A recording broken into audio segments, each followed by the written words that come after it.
오늘 말씀 제목은 우리가 사모하고 꿈꾸는 성도와 교회라는 제목을 가지고 말씀 대언합니다. 우리 한번 옆에 분 우리 눈빛을 향해 눈빛으로요.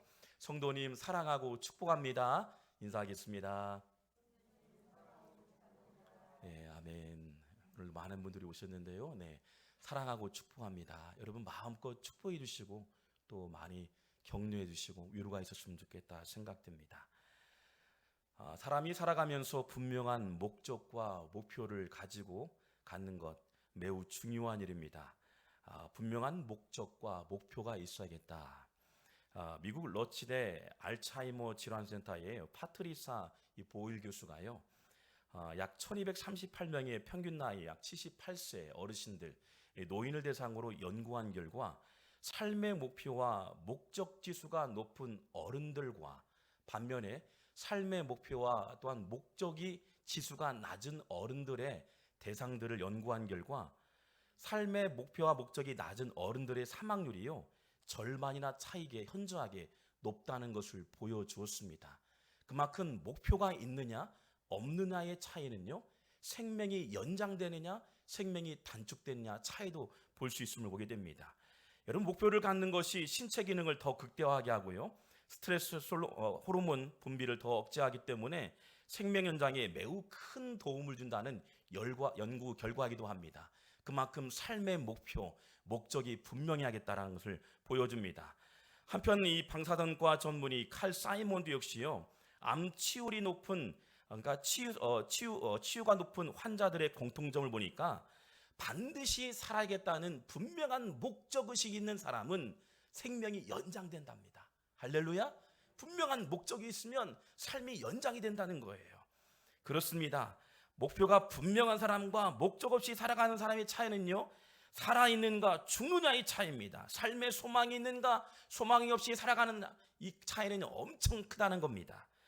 이 자기개발 전문가예요, 지그 지글러는요, 사람이 목표를 가질 때 잠재 능력을 일깨워주며 극대화할 수 있다고 합니다. 그러니까 목표가 분명하면 잠재 능력이요 극대화된다는 거예요. 그러니까 생각을 극대화시키고 마음을 극대화시키니까 목표가 분명하게 설정되면요, 그것들을 이루게 된다라고 소개하고 있습니다. 목표가 분명해질수록 삶의 질이 달라지고요, 자신의 삶의 변화가 찾아오고 심지어는 마음의 변화와 몸의 변화가 일어나고 반응이 일어난다. 여러분, 목적과 목표가 분명하시길 주의 이름으로 축원합니다. 아멘. 특별히 코로나19 전국 가운데 많은 사람들이 지쳐 있어요. 또 많은 사람들이 매너짐에 있고 또 낭망되어지며 소망이 사라졌습니다. 그러나 믿음의 그리스도인들이요, 우리가 깨어 기도하고 날마다 분명한 목적과 삶의 방향이 분명해지면 날마다 우리의 생명도 연장되어지고 더 나아가서 신앙도 극대화돼서 뜨거운 믿음의 성도가 될 줄 믿습니다.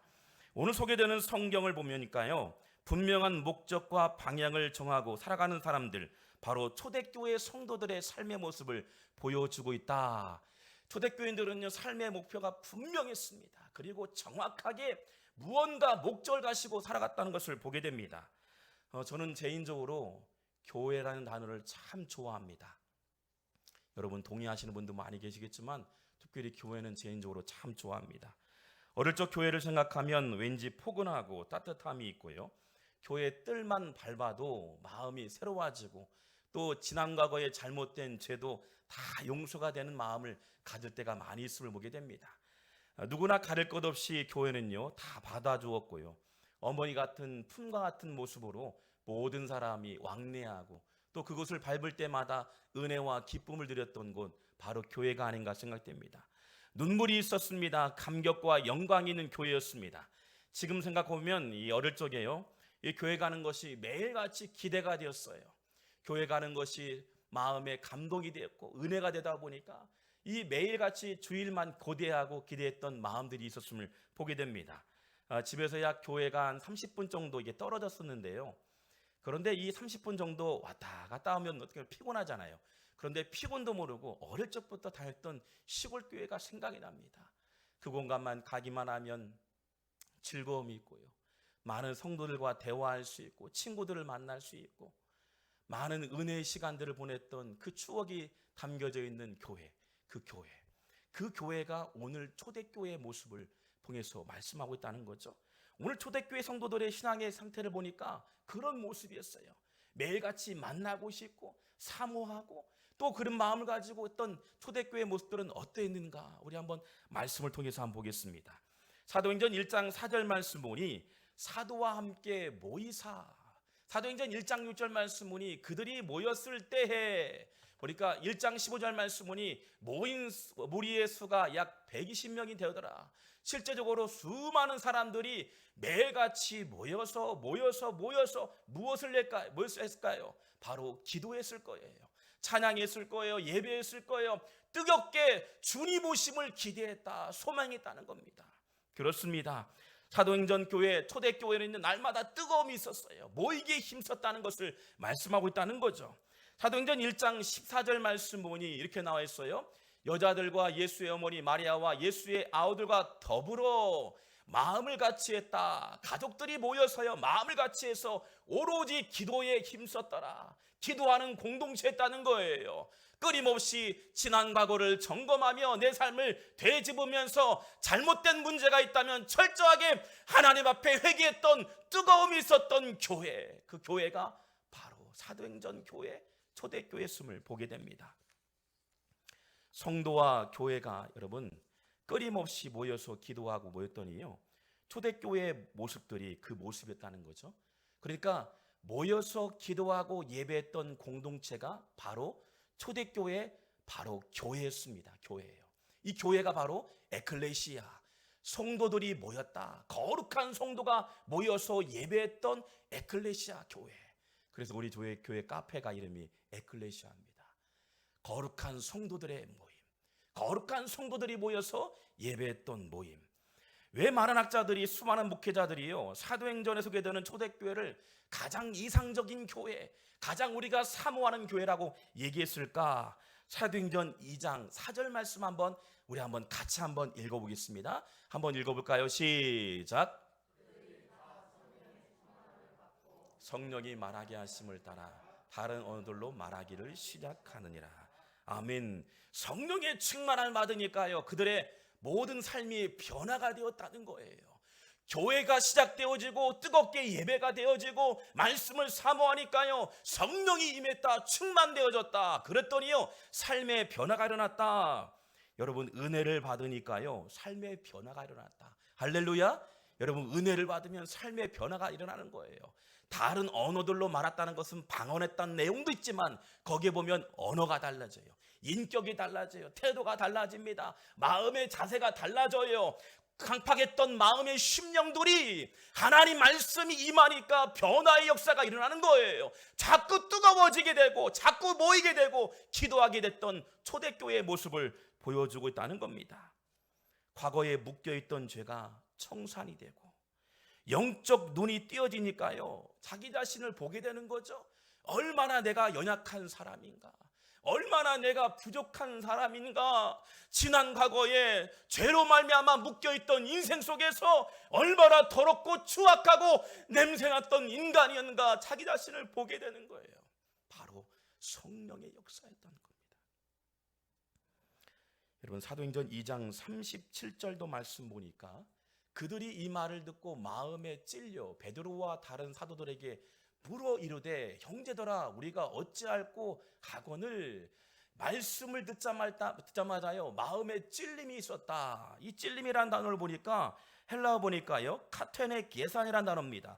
이 카테네 게산은 믿음의 성도들이 모였는데 모인 성도들의 마음속에 성령의 화살이 강팍하고 단단했던 마음을 뚫어버리는 거예요. 그러니까 어떤 것도 변화가 없었던 그들에게요, 하나님의 성령이 임하니까 아무리 강력한 바위 같은 심령도요, 말씀으로 꿰뚫어지니까요, 자기 자신을 보게 되는 거예요.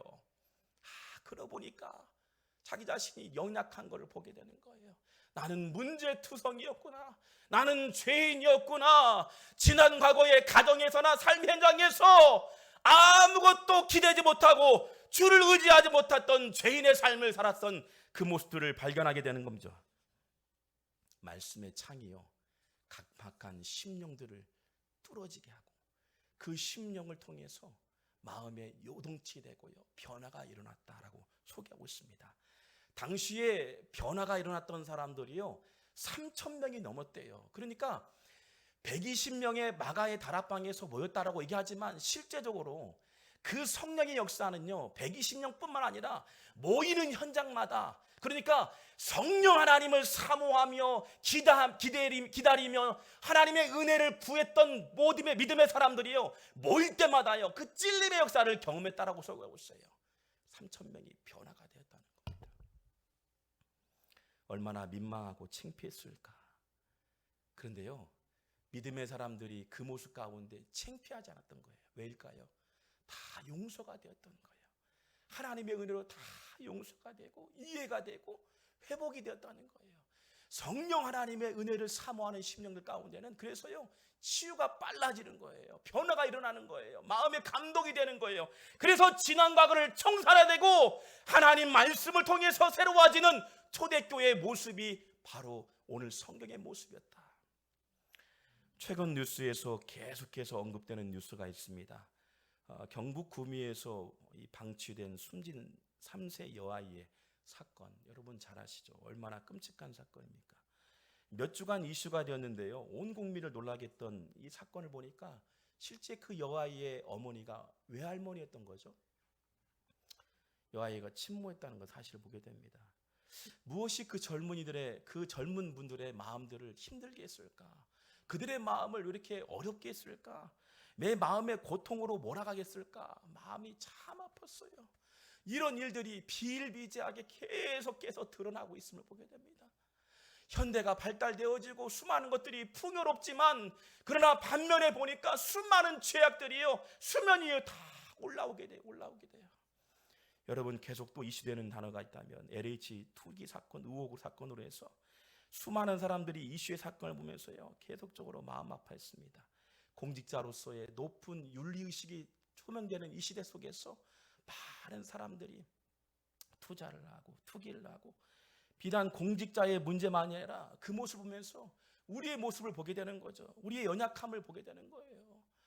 우리의 모습을 보게 되는 거예요. 이 사건을 보면서요 잘못된 부분은 반드시 드러나게 돼 있다. 혹 감춰져 있을지라도 하나님이 보시는 거죠. 얼마나 힘들겠습니까? 심지어는요 얼마나 고통이 돼서 목숨이 잃은 사람들이 계속 나오고 있어요. 그 얼마나 무게감이 힘들겠어요. 고통이 있겠어요. 여러분 계속 수면 위로 드러나게 되는 거예요. 인간의 타락과 그리고 욕심과 탐욕이요 불러오는 파장은 이루 말할 수 없는 파장으로 말미암아 가정에도 사회적으로 파급 효과가 있음을 보게 됩니다. 여러분 오늘 말씀의 창이요 우리의 연약함을 꿰뚫어지게 하셔서 우리의 연약함이 온전히 드러나서 거기에 머물지 않고 성령의 임재를 통해서 깨끗하게 치유되길 주의 이름으로 축원합니다. 아무리 강팍한 바위 같은 심령이 오더라도요 성령에게 말씀의 검이 우리의 심령을 꿰뚫어 주셔서 연약한 심령을 우리의 약함을 다 드러나게 할 때 성령께서 우리에게 위로해 주시고 우리에게 찾아와 주셔서 새 힘을 주실 줄 믿습니다. 초대교회 성도들에게는요 이 은혜가 임하니까요 또한 삶의 가치관이 바뀌게 됩니다. 여러분 유대인들은 돈을 모으는 데는 규제입니다. 돈을 모으는 것도 규제이고 그리고 돈을 잘 쓰지 않습니다. 그런데 오늘 성경에 보니까 돈을 모아서 가치 있게 썼다라고 성경에 계속적으로 언급되고 있습니다. 어떤 말씀일까 보니까요 사도행전 2장 44절에서 45절 말씀 보니요 믿는 사람이 다 함께해서 모든 물건을 서로 통용했다는 거예요. 소유를 팔았습니다. 떡을 떼었습니다. 순전한 마음으로 또 볼까요? 보니까 4장 32절 말씀도 보니까 계속적에서 어떻습니까? 마음과 뜻을 모았다고 나와 있어요. 물건을 통용했다고 나와 있어요. 자기 물건을 조금이라도 자기 것이라 하는 이가 하나도 없었다라고 말씀하고 있어요. 4장 34절에서 35절 말씀 보니까 또 나와 있어요. 가난한 사람이 없으니 부자였습니다. 이는 밭과 집을 팔아서요 가난한 자들에게 남겨주고 그들을 섬겼다라고 소개하고 있어요. 무엇을 의미할까요? 물질관이 변화가 된 거예요. 세상에 살면서 물질관이 전부였다는 인생이요, 성령의 역사가 임하니까요, 그들의 마음이 바뀌어지고요, 영안이 열리게 되고요, 가난한 자가 눈에 들어오기도 하고요, 약한 자들을 보게 되고요, 굶주린 자들을 도울 수 있는 넉넉한 마음의 변화가 일어났다. 할렐루야. 그래서 기독교는요, 변화의 종교예요. 강팍했던 마음이 주의 영이 임하면요, 뜨거워지게 되고 변화가 일어나고요, 보이지 않은 것들이 보게 되는, 열리게 되는 줄 믿습니다. 할렐루야. 우리 한국교회가 얼마나 은혜겠습니까? 가는 곳마다 교회가 세워지고요, 학교가 세워지고, 많은 선교사님 통해서 많은 은혜를 입었어요. 여러분 아시는 것처럼 주변에 보면 많은 교회가 있잖아요. 얼마나 은혜입니까? 축복의 도가니죠. 하나님의 은혜의 장이죠. 그 은혜를 통해서 초대교회가 뜨거움을 도전받은 거예요. 은혜를 받은 거예요. 유대인들이 얼마나 자기 관리를 잘하는 사람인지 모르겠습니다. 그런데 저 개인적으로 LA에서 이렇게 공부할 때 보니까, 또 아르바이트 했어요. 그런데 큰 업체에 있을 때 보니까 이 건물주가 유대인이에요. 유대인은 여러분 이 키파라는 이 모자를 씁니다. 그런데 이 키파라는 모자를 쓰는 이유는 나는 부족한 사람이다. 주의 영이 임하여 주옵소서. 주의 은혜를 사모합니다. 그런 마음을 가지고 키파이라는 이 모자를 씁니다. 그런데 이 키파를 쓰고 있는 유대인들이요, 정확한 시간에 출근합니다. 자기 건물에, 사무실에요. 그리고 월세 날이 오면요, 정확하게 와가지고 정확하게 월세를 받아가요. 그리고 월세를 낮으면 정확하게 경고장이 딱 날아가요. 얼마나 꼼꼼하고요, 얼마나 야무지고, 심지어는요, 여러분 얼마나 깐깐한지 모르겠습니다. 그런데 정확해요. 돈 모으는 데는 규제였다. 그 규제 중에 초대교회뿐만 아니라 지금도 마찬가지예요. 그런데요, 그들이요, 구제하고 기부하는 데는요, 세계 최고입니다. 얼마나 기부를 많이 하는지요.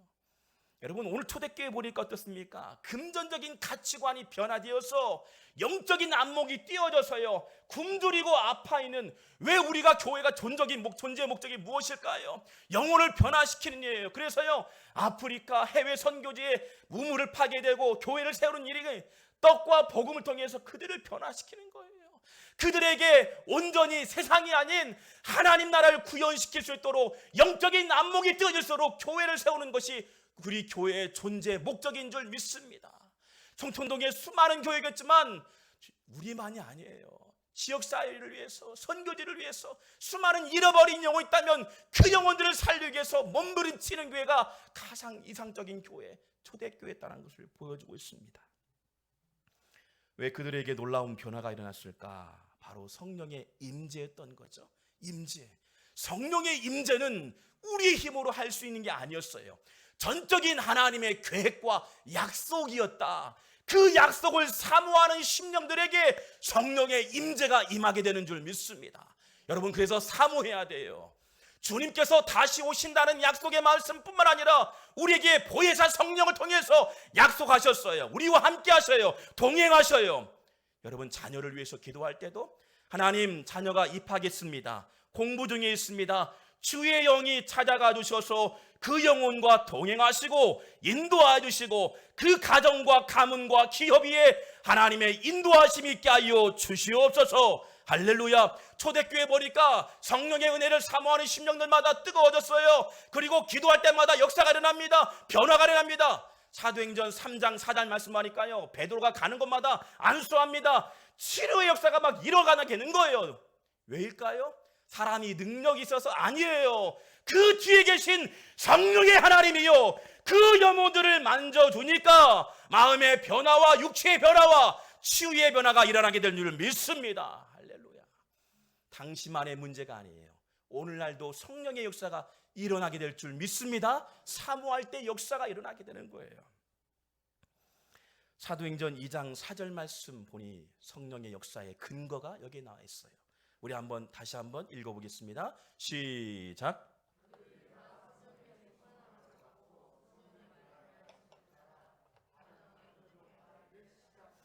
아멘. 성령이 임하고 충만해지니요, 초대교회의 목표가 완전히 달라졌다는 거예요. 세상의 가치관과 물질관에 매여있던 이 사람들이요, 영안이 열리게 되고요, 완전히 뒤집어지게 되는 거예요. 하나님의 은혜를 사모하게 되고 닫힌 문이 열리게 되고요, 그들에게 감동과 역사가 임했다라고 소개하고 있어요.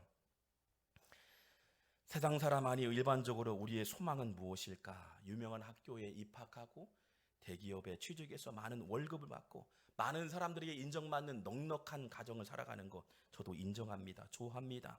집안이 좋은 가정에 결혼하고요, 넓은 아파트와 고급 승용차를 몰고요, 주말이면 여행을 가고 산행을 즐기는 것, 저도 이해하고 동의합니다.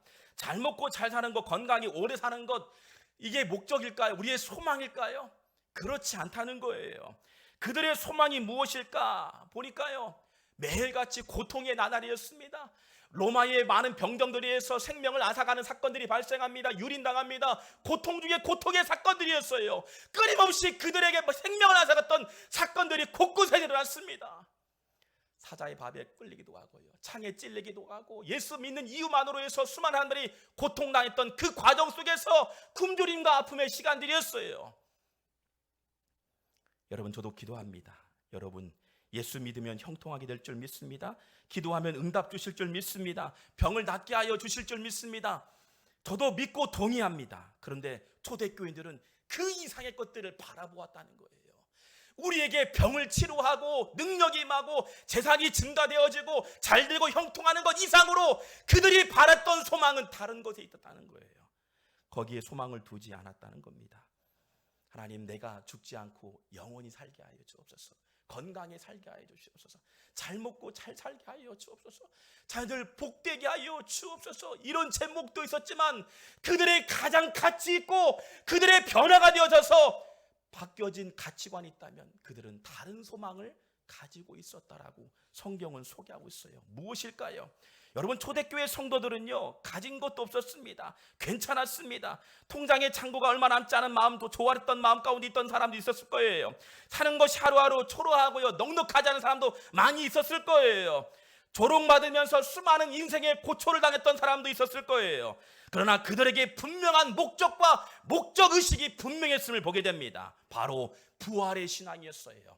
그들이 직접 죽으심의 십자가의 사건이 끝이 아니라 죽으시고 부활하신 사건을 보게 되고 다시 오시는 승천의 사건을 보게 된 거예요. 그리고 어떻습니까? 다시 오셔서 우리의 눈물과 아픔을 닦아주시는 성령 하나님, 그 하나님이 오신다는 약속의 소망을 가지고 있었던 것이 바로 초대교회 소망의 말씀인 줄 믿습니다.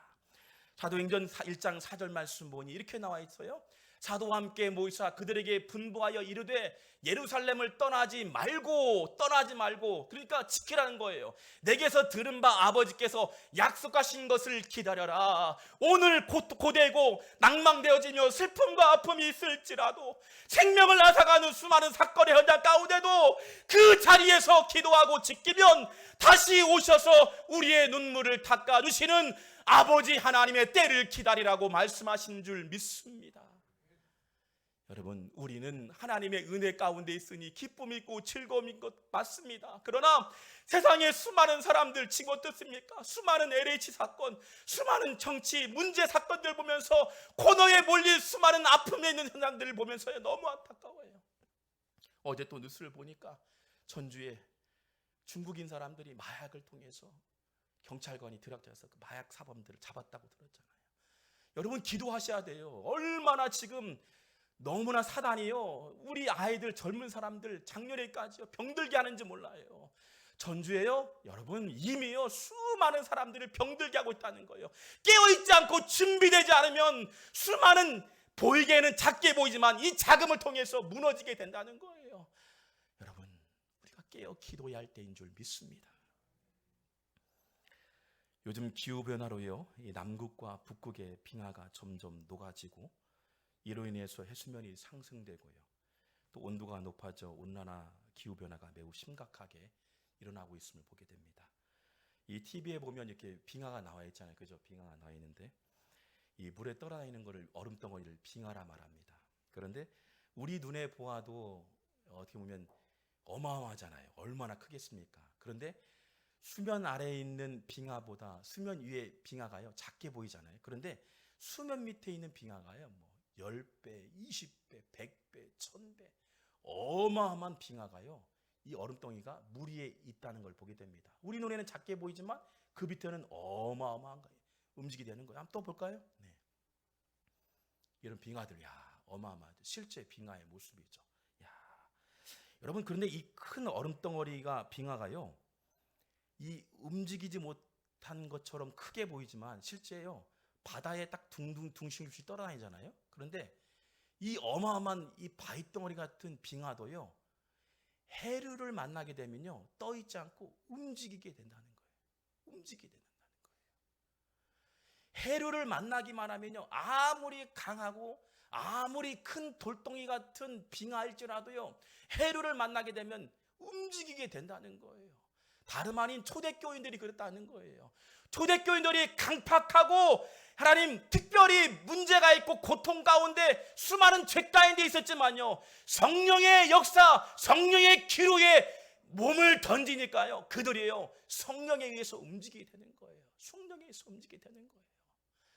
하나님의 은혜를 사모하고 내가 죄인임을 깨닫게 되고 나는 아무것도 아닌 것임을 고백하는 성령의 초대교인들이요, 고백되어지니까요, 성령의 기류에서 움직이게 되는 거예요. 가는 곳마다 부흥이 일어납니다. 가는 곳마다 역사가 일어납니다. 가는 곳마다 치유가 일어납니다. 사도행전 교회가 놀라운 역사로 변화되는 사건의 중심에 성령의 역사가 임한 줄 믿습니다. 성령이 임하면요, 성령 해류가 임하면요, 여러분의 가정을 변화시킬 줄 믿습니다. 성령의 기류가 임하면 여러분의 직장의 변화가 임할 줄 믿습니다. 성령의 기류가 임하면 여러분의 가치관과 삶의 변화가 임하게 될 줄 믿습니다. 변화가 임하게 될 줄 믿어요. 할렐루야. 여러분, 기도하셔요. 기도할 때 하나님, 우리 가정을 성령께서 움직여 주시옵소서. 운행하여 주시옵소서.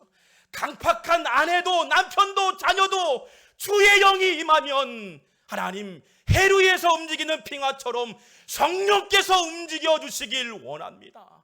성령께서 하나님 그들을 움직여 달라고 기도할 때 변화의 역사가 초대교회처럼 오늘 우리의 교회 가운데도 임하게 될 줄 믿습니다. 여러분, 말씀을 사모할 때 역사가 일어나게 될 줄 믿습니다. 기도하겠습니다.